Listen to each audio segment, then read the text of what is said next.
का निर्माण क्यों हो रहा है? फिर जब सीवर डले होंगे फिर नालों का निर्माण क्यों हो रहा है? अब ये तो धरातल पर उतरे, चीजों को समझे, लोगों की ऐसी मांग है। मैंने ये कहा है कि शहर के नागरिक होने के नाते और उस एरिया के रहने वाले हैं आप लोग, तो वहाँ के जनता ने तो इसीलिए चुना कि इन चीजों पर आप ध्यान देंगे। अगर लोग अपना काम धंधा छोड़कर यहाँ शिकायत पत्राचार करने में रहेंगे तो फिर काम करने की जरूरत नहीं, उनको तो पत्राचार में रहेंगे। तो अभी मैं पहले की बात जब मैंने आपको बताई कि कंपनी ने अपने व्हीकल बढ़ाए थे, तो उस टाइम पे 90 से 100 के बीच में व्हीकल चल रहे थे और 20 ट्रैक्टर ट्रॉली। जी, तो अभी कब का डाटा है ये आपके पास? कब की जानकारी है कि 110 व्हीकल चल रहे हैं? अभी 5 से 6 दिन पहले की लिस्ट मेरे पास है, इसमें कुल 65 गाड़ियां चल रही हैं। चलो कोई बात नहीं, जैसे आप कहना चाहते हैं हम लोग जो भी समस्या है उनका ध्यान देंगे ना। जिस पर जल भराव की बड़ी समस्या है, लोगों को निकलने में बड़ी समस्याओं का सामना करना पड़ता है। नाले ओवरफ्लो है, उनमें जो है जो गाद है वो उसके एंडिंग पॉइंट तक आ गई है। एक आज मैं सुबह एक खबर की तो उसमें लोग कह रहे थे कि मेरा महोदय जो है स्कूलों में जाकर निरीक्षण कर रही है। उनका काम है कि गलियों का निरीक्षण करे जहाँ जल भराव की समस्या है। कोई सुनने को तैयार नहीं है। पार्षद के पास पहुंचते तो 6-6 महीने हो गए, कोई सुनवाई नहीं हो रही। नगर निगम कमिश्नर के द्वारा जेबीएम पर 8 करोड़ रुपए का जुर्माना लगाया गया। सफाई व्यवस्था को दुरुस्त न करने की वजह से जुर्माना लगा है, या फिर डोर टू डोर जो कूड़ा कलेक्ट जेबीएम कंपनी करती है उसकी वजह से उन पर जुर्माना लगाया गया है। हालांकि जेबीएम की जो गाड़ियां हैं उनकी खस्ता हालात है, बीच रास्ते बंद हो जाती हैं और कई ऐसी वीडियो वायरल होती रहती हैं। हम बातचीत करेंगे, नगर निगम की मेयर कोमल सैनी हमारे साथ मौजूद है, तमाम विषयों पर बातचीत करने का प्रयास करेंगे। मेरे महोदय, 8 करोड़ रुपए का जुर्माना लगाया गया है, किस तरीके से लगा, कैसे लगा, और इतना बड़ा अमाउंट लगा है तो क्या अब सुधार होगा कुछ? ये प्रयास यही है कि पानीपत में सफाई व्यवस्था में सुधार हो और लगातार उसके लिए प्रयास कर भी रहे हैं। जेबीएम कंपनी जो है वो अपना काम प्रॉपर ढंग से नहीं कर पा रही है। डोर टू डोर का काम जेबीएम कंपनी के द्वारा किया जाना है नगर निगम पानीपत में, लेकिन जेबीएम कंपनी के पास अपने व्हीकल जो है, जो साधन है, वो उनके टिप्पर हैं या जो रिक्शा हैं जो वार्डों में जाती हैं, वो पूरी नहीं है, जिनकी वजह से हर घर से कूड़ा नहीं कलेक्ट हो पा रहा है, वही कूड़ा सड़कों पर आता है। तो उसी वजह से जेबीएम कंपनी पर जो है वो एक फाइन लगाया गया है, ताकि कंपनी अपने जो व्हीकल है वो पूरे करे, शहर में डोर टू डोर पूरा करे, और अगर काम नहीं करेगी कंपनी तो फाइन लगेगा ही। तो इसीलिए कंपनी पर फाइन लगाया गया है। और अभी उन्होंने, जेबीएम कंपनी है, उनके अधिकारियों से मिलना भी हुआ तो उन्होंने आश्वस्त भी किया है कि वो लोग अपने जो व्हीकल हैं उनको बढ़ाएँगे और पानीपत शहर को जितने साधन की आवश्यकता है, उतने साधन प्रोवाइड भी करेंगे। प्रयास भी है कि जितनी आवश्यकता शहर को है, उतने तो साधन कम से कम होने चाहिए, ताकि हर घर तक गाड़ी पहुँच सके, हर घर से कूड़ा लिया जा सके और सड़कों पर कूड़ा ना आए। कितनी गाड़ियां कम से कम होनी चाहिए जिससे कि कूड़ा उठान हो सके, डोर टू डोर कलेक्ट हो सके कूड़ा? देखिए, जो जेबीएम कंपनी के साथ कॉन्ट्रैक्ट हो रखा है, उसमें 214 व्हीकल उस समय पे 2018 में कॉन्ट्रैक्ट हुआ था, उस समय पे जेबीएम कंपनी को दो है। आने के बाद में हमने प्रयास किया, तब कंपनी ने 110, पहले जो 50-60 व्हीकल चलते हुए, पहले सिर्फ इनके 50 से 60 जो है व्हीकल वही शहर में डोर टू डोर कर रहे थे 5-6 सालों से। लेकिन हम लोगों ने आने के बाद प्रयास किया, सख्ताई की, कमिश्नर साहब ने भी पूरा प्रयास किया और पूरी सख्ताई के साथ किया, तो 110 व्हीकल इन्होंने दिए। उसमें से लगभग 2-4 हमेशा से ही खराब रहते थे। ये बात बिल्कुल ठीक है कि 110 में से भी इनके 5-7 व्हीकल हमेशा खराब रहते थे। तो हम मान सकते हैं कि 90 से 100 के बीच में व्हीकल इनके पानीपत शहर में चलते थे। लेकिन उसमें भी सफाई व्यवस्था थोड़ी दुरुस्त हुई पहले से, लेकिन हम लोग उसमें भी संतुष्ट नहीं हुए क्योंकि हर घर तक गाड़ी नहीं पहुंची, तो हमारे पास शिकायतें भी बहुत आई। अभी हमने कंपनी को 150 व्हीकल 31 दिसंबर तक के लिए कि 31 दिसंबर तक कंपनी 150 व्हीकल पूरी करके देगी। उसके बाद आवश्यकता के अनुसार आगे व्हीकल बढ़ाए जाएंगे और शहर में सफाई व्यवस्था 210 जो व्हीकल चलाने के उन्होंने चलाए भी हैं, और जब लिस्ट देखते हैं तो कुल 65 व्हीकल ऐसे चलते हैं, उनमें से भी 6 से 7 व्हीकल खराब होते हैं। और जब उनकी चेकिंग होती है तो उसमें 56 से 57 व्हीकल वहां पर मौके पर पहुंचते हैं। 110 का तो जो आंकड़ा जो कंपनी दे रही है तो आपको गुमराह कर रही है या वो काम नहीं कर रही? नहीं, कंपनी हमें गुमराह क्यों करेगी? हमने अपने हिसाब से भी चेकिंग कराई है। हम सिर्फ कंपनी के कहने भर से तो नहीं मानेंगे ना कि कंपनी ने कह दिया कि 200 चल रहे हैं तो हमने मान लिया 200 चल रहे हैं। तो हम लोग कोई ऐसा तो है नहीं कि कंपनी के कहने से गुमराह हो जाएंगे। हम लोग भी अपने बिहाफ से, पूरा सैनिटेशन डिपार्टमेंट है, सब लोग चेक करते हैं प्रॉपर। 110 व्हीकल जैसे मैंने आपको बताया 110 व्हीकल उन्होंने अपने शहर में चलाए हैं, उसमें से 5-7 खराब भी रहते थे, वो मैं मानती हूँ कि 90 से 100 के बीच में इनके व्हीकल चलते थे। उन्हीं के रिकॉर्ड के मुताबिक अगर बात की जाए तो जो उनका ऑफिशियल डाटा है उसके हिसाब से ही 65 गाड़ियां कुल मैदान में है, जो 6-7 खराब हो जाती। नहीं, जब ये अभी मैं पहले की बात जब मैंने आपको बताई कि कंपनी ने अपने व्हीकल बढ़ाए थे, तो उस टाइम पे 90 से 100 के बीच में व्हीकल चल रहे थे और 20 ट्रैक्टर ट्रॉली जो आपने देखा भी होगा कि रात को भी राउंड लगाती थी हमारे इंडस्ट्री एरिया में या हमारे मार्केट वाले एरिया में, तो 20 ट्रैक्टर ट्रॉली भी उन्होंने बढ़ाई थी जो रात के टाइम पे राउंड लगाती थी। ये तो अभी कब का डाटा है ये आपके पास? कब की जानकारी है कि 110 व्हीकल चल रहे हैं? अभी 5 से 6 दिन पहले की लिस्ट मेरे पास है, जिसमें कुल 65 गाड़ियाँ चल रही हैं। अभी आपने देखा होगी लगभग 15-20 दिन से तो वार्डों में ही दिक्कत चल रही है, तो मैं पिछले 4 दिन की बात तो नहीं करूँगी कि 4 दिन पहले 110 चल रही थी। ये लगभग 2 महीने पहले की बात है, जब 90 से 100 के बीच में इनके व्हीकल चल रहे थे। हमारे पास भी प्रॉपर डाटा होता है, तो हम लोग भी जानकारी रखते हैं। ऐसा नहीं शहर की ज़िम्मेदारी ली है, तो सिर्फ़ ऐसे बातों से काम नहीं है। प्रॉपर जानकारी के साथ और इनके व्हीकल चल रहे थे, ट्रैक्टर ट्रॉली भी मैंने बताया आपको चल रही थी। और आप अगर शहर में जाके पूछेंगे तो शहर के लोग भी उस समय से एग्री करते हैं कि उस समय व्यवस्था सुधरी थी। चाहे आप इंडस्ट्री में जाएँ या फिर मार्केट में जाएँ या फिर वार्ड में भी अगर आप जाएँगे, तो जहाँ व्हीकल पहुँचे उन लोगों ने एक्सेप्ट किया है कि व्यवस्था में सुधार हुआ था। एक रिपोर्ट ये भी बताती है कि जो गाड़ियाँ चल रही हैं, जो उनमें जीपीएस लगे हुए हैं, एक्स्ट्रा जीपीएस लगाए जाते हैं कि गाड़ी रनिंग में दिखनी चाहिए, जो गाड़ियों के नंबर से वो अटैच होते होंगे। ऐसी भी कोई सूचना हमारे पास प्राप्त पहुंची थी और उसका जो डाटा वो हमारे पास है कि कुछ गाड़ियां ऐसी है जिसमें जीपीएस लगा देते हैं और वो लगता है कि ये गाड़ी चल रही है रनिंग में। जीपीएस तो हर गाड़ी में लगा हुआ है। जितनी भी जेबीएम की गाड़ियाँ चल रही हैं, हर गाड़ी में जीपीएस लगा हुआ है। लेकिन एक पॉइंट पे जाके अगर गाड़ी कहीं 5 मिनट के लिए या 4 मिनट के लिए रुकती है, तो उस टाइम पे जीपीएस जो है वो स्टॉप दिखाता है। अगर आप उसको ऑनलाइन चेक करते हैं, तो वहाँ पे वो ग्रीन सिग्नल नहीं दिखाता, वो गाड़ी रुकी हुई दिखाती है, इसलिए आपको लगता है कि 40 जैसे आपने अभी कहा। मेरे कहने का मतलब ये है कि एक गाड़ी का जो जीपीएस, जो गाड़ी खराब है उसी का जीपीएस हटा करके उसी दूसरी गाड़ी में लगा दिया, जिससे कि लगता है कि 2 गाड़ियां चल रही है, रनिंग में 2 गाड़ियां हैं। नहीं, ऐसे ऐसे नहीं हो सकता कि आप एक गाड़ी पे 2 जीपीएस लगा देंगे तो वो 2 ही रनिंग में दिखाएगा। ऐसा नहीं है, ऑनलाइन का ज़माना है, सारी चीज़ें ऑनलाइन होती हैं, सब चीज़ें एक-दूसरे से जुड़ी होती हैं। तो इतनी धोखाधड़ी भी नहीं है कि आप लोग 2 जीपीएस एक गाड़ी पे लगा देंगे तो वो 3 ऐसे तो फिर वो 10 व्हीकल चला के सारी गाड़ियों पे ही नहीं लगा देंगे। तो ऐसा नहीं, गाड़ियाँ शहर में चल रही हैं, कहने मात्र की बात नहीं है, जीपीएस प्रॉपर उनकी हर गाड़ी पे लगे हुए हैं। ऑफ द रिकॉर्ड हमने बातचीत की है, जेबीएम कंपनी के जो मैनेजर है उनसे हमने बातचीत की ऑफ द रिकॉर्ड।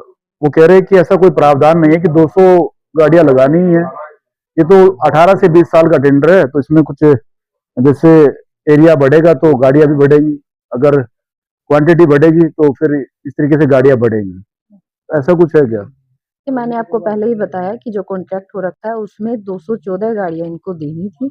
उसी के बेस पे हम लोग इनसे 150 गाड़ियों की डिमांड कर रहे हैं और आने वाले समय में वो डिमांड आगे और भी बढ़ाएँगे। मेरे मुझे कोई बड़े ऐसे प्रोजेक्ट हैं आपकी नज़र में जो हाल फिलहाल अपने 2 ऐसे प्रोजेक्ट हों जिससे जनता को बड़ा फायदा मिलने वाला हो, नगर निगम के माध्यम से उनकी शुरुआत होने जा रही हो, तो 2 बड़े प्रोजेक्ट। कि पानीपत में आप देखेंगे बहुत सारे काम चल रहे हैं और बड़े-बड़े प्रोजेक्ट्स भी हो रहे हैं। अभी आप जाके देखेंगे हमारा सब्जी मंडी में उधर सेक्टर 11-12 में आउटडोर स्टेडियम है, इंडोर स्टेडियम है और उसके अलावा भी सड़कों के निर्माण है जो लगातार वार्डों में हो रहे हैं।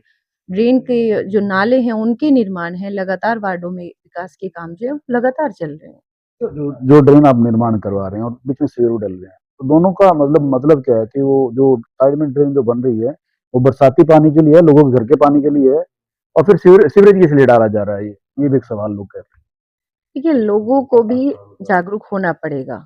अपनी ज़िम्मेदारी समझनी पड़ेगी कि अगर उनकी गली में सीवर डले हुए हैं, तो अपना कनेक्शन सीवर में लें। कई बार हम लोग भी अपनी सुविधा के लिए कनेक्शन नहीं लेते हैं सीवर में, हम लोग भी नाली में अपना कनेक्शन डाल देते हैं ऊपर नाली में, जबकि सीवर डले हुए हैं। तो मेरी सबसे प्रार्थना भी है कि जो कनेक्शन है वो सीवर मिले अगर आपकी। नालों का निर्माण ही क्यों हो रहा है जी? नालों का निर्माण क्यों हो रहा है? फिर जब सीवर डले हुए हैं, फिर नालों का निर्माण क्यों हो रहा है? अब ये तो धरातल पर उतरे, चीजों को समझे, लोगों की ऐसी मांग है। एक आज मैं सुबह एक खबर की तो उसमें लोग कह रहे थे कि मेरा महोदय जो है स्कूलों में जाकर निरीक्षण कर रही है। उनका काम है कि गलियों को का निरीक्षण करे जहाँ जल भराव की समस्या है। कोई सुनने को तैयार नहीं है। पार्षद के पास पहुंचते तो 6-6 महीने हो गए, कोई सुनवाई नहीं हो रही। तो आप अगर धरातल पर उतरोगे तो कम से कम जनता की समस्याओं से समाधान हो पाएगा। ऐसा आपको लगता है कि हम लोग धरातल पर नहीं है? जनता को लगता है कि हम तो जनता की आवाज बनकर उठ रहे हैं। कोई बात नहीं, आपको लगता है, जनता को लगता है, तो हम जनता के बीच में ही रहते हैं। जनता के बीच से ही निकल कर यहाँ तक पहुँचे हैं और लगातार जनता के बीच में रहते हैं।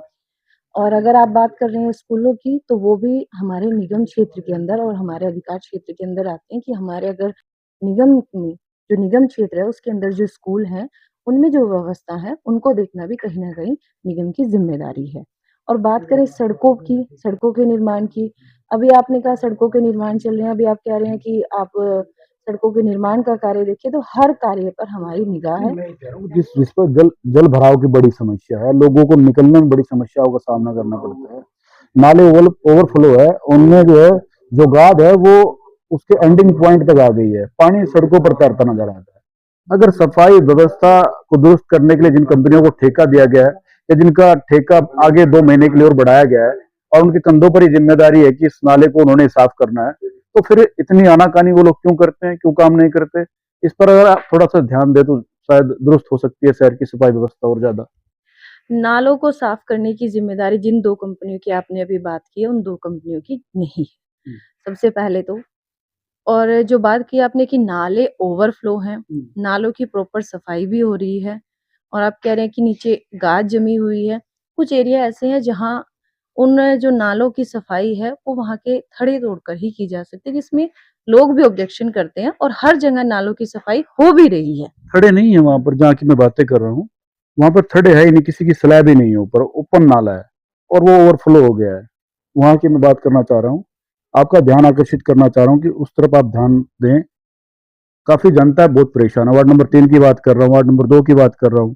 कई ऐसे पॉइंट है जहाँ पर लोग पूजा अगर वो करने के लिए जाना पड़ता है मंदिर में, तो उस गंदगी भरे रास्ते से गुजरना पड़ता ये हर चीज़ पर हमारा ध्यान है।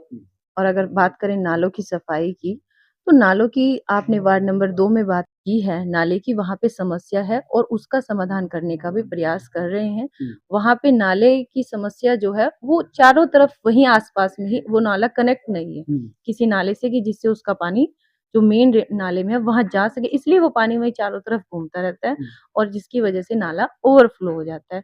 उसकी भी समस्या का समाधान करने का प्रयास कर रहे हैं। नगर निगम ने बहुत अच्छा काम किया था, जो नालों की कनेक्टिविटी है वो सीवर से कर दी थी, जिससे कि बरसात का पानी तुरंत प्रभाव से निकल जाता था, लोगों को सहूलियत होती थी। पर वो जो गाद जमी है उसकी वजह से पानी जो है सड़कों पर आ रहा है और जो आपने कनेक्शन किया था, कनेक्टिविटी की थी, वो जाम हो गई है।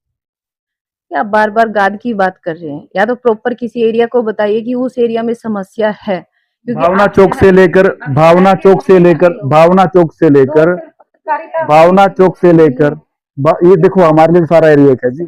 ये नागरिक होने के नाते भी जिम्मेदारी है कि अगर कहीं समस्या है तो आप हमें लेटर पे लिख के समस्या भी दे सकते हैं। जरूर हम आपको नहीं नहीं आप ये तो यहाँ पर गलत कह रहे हैं कि अब हम लिखित में देंगे तो फिर तुम पत्राचार में रह जाएंगे ना जी। नहीं तो फिर क्या पत्राचार में तो आप शहर के नागरिक होने के नाते, उस एरिया के नागरिक होने के नाते भी आप अपनी कंप्लेन दे सकते हैं। मैंने ये कहा है कि शहर के नागरिक होने के नाते और उस एरिया के रहने वाले हैं आप लोग, तो वहाँ के जनता ने तो इसीलिए चुना कि इन चीजों पर आप ध्यान देंगे। अगर लोग अपना काम धंधा छोड़कर यहाँ शिकायत पत्राचार करने में रहेंगे तो फिर काम करने की जरूरत नहीं, उनको तो पत्राचार में रहेंगे। तो चलो कोई बात नहीं, जैसे आप कहना चाहते हैं, हम लोग जो भी समस्या है उनका ध्यान देंगे। नाले की समस्या है, कहीं सड़कों के निर्माण की समस्या है, तो उस पे ध्यान। जो भी नगर निगम के अंदर पहले कई ऐसी व्यवस्थाएं थी जिनको आप लोगों ने बदल दिया। पिछले 10-11 सालों से सीढ़ी लगा करके लाइटें ठीक कर रहे थे और अभी नए व्हीकल आपने खरीदे हैं और एंटी डस्ट जो गाड़ियां आपने खरीदी हैं, उससे भी शहर को फायदा मिलेगा। तो आने वाले समय में इस प्रकार के और भी काम आप लोग करने जा रहे हैं। बिल्कुल, शहर के विकास की ज़िम्मेदारी है, तो शहर के विकास के लिए काम भी करेंगे। अभी लाइटों की जो समस्या आती थी ठीक करने के लिए, उसके लिए मशीनें खरीदी गई हैं और एंटी स्मोक गन जो है वो भी ली गई हैं। 4 और नई मशीनों का भी आगे जो सुपर शक्कर मशीनें हैं, जिनसे रोड की सफाई होगी, वो और नई मशीनें भी खरीदने के जा रहे हैं। और पुरानी भी चल रही हैं गाड़ियां, जो सुपर शक्कर मशीनें आपकी जो चल रही हैं वो अभी भी। अभी 2 जो एजेंसियाँ हैं, उन वो एक-एक जो हमारी जीटी रोड है, उस पे हमारी एक मशीन चल रही है, एजेंसी के माध्यम से। अभी एजेंसी का टेंडर के एक्सटेंड होगा या 2 महीने के लिए बढ़ाया गया इसको? अभी नया टेंडर लगा दिया है। और नया टेंडर अभी जो भी एजेंसी आएगी, जो भी एजेंसी नया टेंडर लेगी, उसको काम सँभालने में 10 दिन, 15 दिन भी लग सकते हैं, व्यवस्था बनाने में भी समय लग सकता है। तो जब तक वो कंपनी व्यवस्था बनाती है, तब तक के लिए एक्सटेंड किया है, समय 2 महीने का रखा गया है। अगर वो कंपनी अपना काम जल्दी सँभाल लेती है 10 दिन में, 15 दिन में, तो 15 दिन के बाद खत्म कर दिया लगता जाएगा। है कि देरी हुई है कि टेंडर लगाने में, पहले से किया जा सकता था, जब पता था कि ये टेंडर खत्म होने वाला है, 2 महीने ना बढ़ाना पड़ता और पहले से उसकी तैयारी हो जाती। इससे पहले जो 4 महीने का लगा है, इससे पहले टेंडर भेजा जा चुका है, जो परमानेंट टेंडर लगना है 3 साल के लिए, जी। वो टेंडर हमारा नहीं हो पाया किसी वजह से, उसकी अभी ऊपर से अप्रूवल नहीं आ पाई, तो 4 महीने का लगाना पड़ा है ये। तो ऐसा नहीं कि अगर एक टेंडर नहीं हुआ तो फिर दूसरा लगाया, दूसरा नहीं हुआ तो तीसरा लगाया, देरी नहीं हुई या ऊपर से जो परमानेंट टेंडर लगना है उसकी अप्रूवल अभी नहीं आई थी, इसलिए 4 महीने का टेंडर लगाया था। इसलिए लंबे प्रोसीजर से काम चल रहा था। काफ़ी समय से चल रहा है, पहले से ही अप्रूवल के लिए ऊपर भेजी गई है फाइल, वो फाइल किसी वजह से बीच में बिहार में चुनाव रहा उस वजह से भी और किसी वजह से वो फाइल ऊपर से अप्रूवल नहीं हो गई, इसलिए 4 महीने का टेंडर लगाना पड़ा। मेयर का जो स्वभाव है काफ़ी शांत है, पर एक जगह देखा उनको काफ़ी अग्रेसिव मोड में थे वो। क्या कारण रहा उसका? बताइए किस जगह? आप ही के नीचे कुछ प्रदर्शनकारी प्रदर्शन कर रहे थे कर्मचारी और आप काफ़ी अग्रेसिव मोड में नज़र आ रहे थे। उसके पीछे की वजह क्या है? देखिए जहाँ जैसी स्थिति होती है वैसा ही स्वभाव बनाना पड़ता है। हुँ। जहाँ जैसे व्यवहार की ज़रूरत होगी उसी व्यवहार से काम करना पड़ेगा। वो लोग भी अपने हैं, ऐसा नहीं है कि उन लोगों से कोई गलत व्यवहार किया है या कोई ऐसी बात है। लेकिन कई बार स्थिति ऐसी होती है कि थोड़ा समझना चाहिए। वो सफाई कर्मचारी हैं हमारे, उनका राइट है प्रदर्शन करने का, वो अपना राइट करें। लेकिन कई बारी भाषा का भी मर्यादा रखनी होती है, चाहे वो कोई भी है उसमें, चाहे वो मेयर हैं या फिर जो प्रदर्शन कर रहे हैं वो है या एक आम नागरिक है। वो गलत तरीके से प्रदर्शन करें और दूसरा आप जिस बात के लिए प्रदर्शन कर रहे हैं और जिन लोगों के साथ प्रदर्शन कर रहे हैं, उनका आपस में तालमेल नहीं है। वो कह कुछ और रहे हैं, माँग कुछ और रहे हैं, कर कुछ और रहे हैं। तो उन लोगों को खुद ही नहीं पता था कि हम लोगों को क्या करना है, क्या चाहिए, किस लिए हम लोग आए हुए हैं। जो हमारे नगर निगम के जो प्रधान हैं सफाई कर्मचारियों के, वो डिमांड कर रहे थे अपने एरियर की। उनका पिछले समय से कुछ एरियर रुका हुआ है, जो सभी जगह पर रुका हुआ है, पूरे हरियाणा में रुका हुआ है। उस एरियर की वो डिमांड कर रहे थे। लेकिन जिन लोगों के साथ वो प्रदर्शन कर रहे थे, उन लोगों का उस एरियर से कोई लेना-देना ही नहीं था।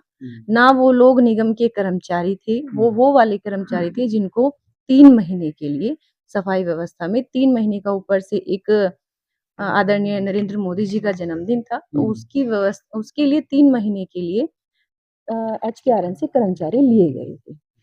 उनको पहले से बताया गया था कि आपको 3 महीने के लिए रखा जा रहा है। तो वो उन कर्मचारियों के साथ प्रदर्शन कर रहे थे, जो किसी भी तरीके से ठीक नहीं था।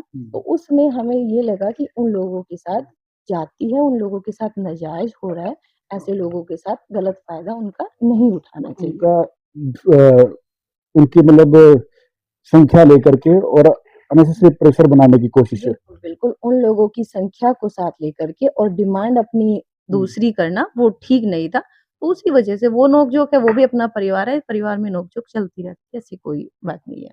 3 महीने की नहीं पेमेंट हो गई है या फिर होनी बाकी है? जो उनका 3 महीने का जो कार्यकाल उनका रहा, काम किया उन्होंने? बिल्कुल, बिल्कुल, उनकी पेमेंट हो गई है सबकी, बिल्कुल सबकी पेमेंट हो गई है। लेकिन वो लोग इस डिमांड पर बैठे हुए हैं कि हमें परमानेंट किया जाए।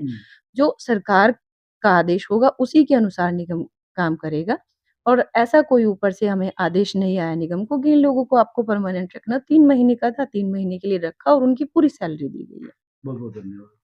पानीपत के नगर निगम की मेयर कोमल सैनी हमारे साथ मौजूद थी। तमाम मुद्दों पर उन्होंने अपनी बातों को रखा। पानीपत से अपने सहयोगी के साथ बोल इंडिया 24 न्यूज़ के लिए धर्मेंद्र इंसाई।